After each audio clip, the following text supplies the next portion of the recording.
জীৱনটো জুখিবা সুখেৰে ধনেৰে নহয়, মানুহ চিনিবা মনেৰে কথাৰে নহয়। পৰিশ্ৰমে দেহ মন সুস্থিৰ কৰে, মৰম চেনে মজবুত কৰে, কিন্তু অহংকাৰে পতন নিশ্চিত কৰে।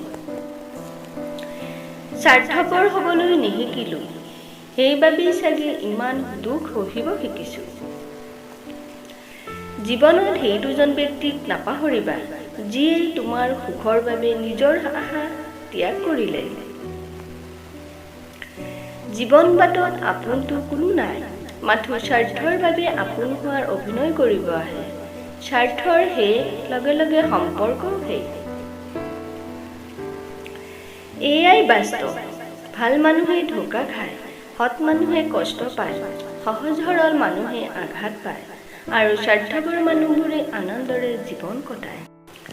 যিদিনাৰ পৰা তোমাৰ আপোন মানুহজনে তোমাৰ ওপৰত খং কৰা বাদ দিব, সেইদিনাই বুজিবা তুমি তেওঁক হেৰুৱাই পেলাইছা। মই সকলোৰে মন ভালে ৰখাৰ চেষ্টা কৰোঁ, কিন্তু সকলোৱে পাহৰি যায় মোৰো যে এটা মন আছে। জীৱনলৈ অহা কিছুমান মানুহ ৰামধেনুৰ দৰে, খুব ভাল লাগে, কিন্তু দ্ৰুতভাৱে হেৰাই যায়। আপুনি যিমানেই সততা আৰু আন্তৰিকতাৰে সম্পৰ্ক এটা পালন নকৰক কিয়, সলনি হ'ব বিচৰাজন সলনি হ'বই। জীৱন এনেকুৱাই হয়, যাক তুমি আপোন ভাবা, তাৰ ওচৰত দিনটোৰ শেষত তুমি এটা অৱহেলাৰ বস্তু মাত্ৰ। মই জানো মই ভুল কৰিছিলোঁ, কিন্তু তোমাৰ প্ৰতি থকা মোৰ ভালপোৱাখিনি মিছা নাছিল। তেওঁ এৰি যোৱা সময়ত এবাৰো নাভাবিলে, কিয়নো যিজনৰ কাষত বহুজন থাকে, তেওঁ এজনক হেৰুৱা দুখ কি বুজিব।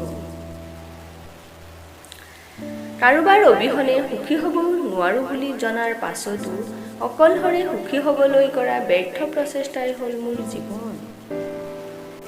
এৰি দিলেই যদি তেওঁ ভালে থাকে, তেনেহ'লে এৰি দিয়া, কাৰণ ভালে ৰখাৰ নামেই ভাল পোৱা।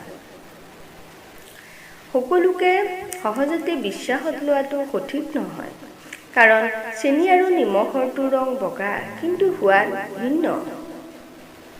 পৃথিৱীৰ সকলোতকৈ ডাঙৰ মনোবিজ্ঞানী হ'ল মা, যিয়ে মুখেৰে কথা কোৱাৰ আগতেই মনৰ কথা বুজি পায়। প্ৰিয় মানুহজনে এৰি থৈ গ'লেও হয়তো ইমান কষ্ট নহয়, যিমান কষ্ট এই আপোন মানুহজন সলনি হৈ গ'লে হয়। তেতিয়াই বহুত কষ্ট পোৱা যায়, যেতিয়া আপোন মানুহজনেও অচিনাকিৰ দৰে আচৰণ কৰিবলৈ আৰম্ভ কৰে। আত্মসন্মানতকৈ প্ৰেম ভাল পোৱা কেতিয়াও ডাঙৰ হ'ব নোৱাৰে। মানুহে মানুহক হত্যা কৰিব পাৰিলেও কিন্তু মানুহে কেতিয়াও স্মৃতিক হত্যা কৰিব নোৱাৰে। আমাৰ জীৱনটো একোখন অভিনয়ৰ ৰংগমঞ্চ। ইয়াত কোনোবাই অভিনয় কৰে, কোনোবাই অভিনয় সহ্য কৰে, আৰু কোনোবাই অভিনয় উপভোগ কৰে।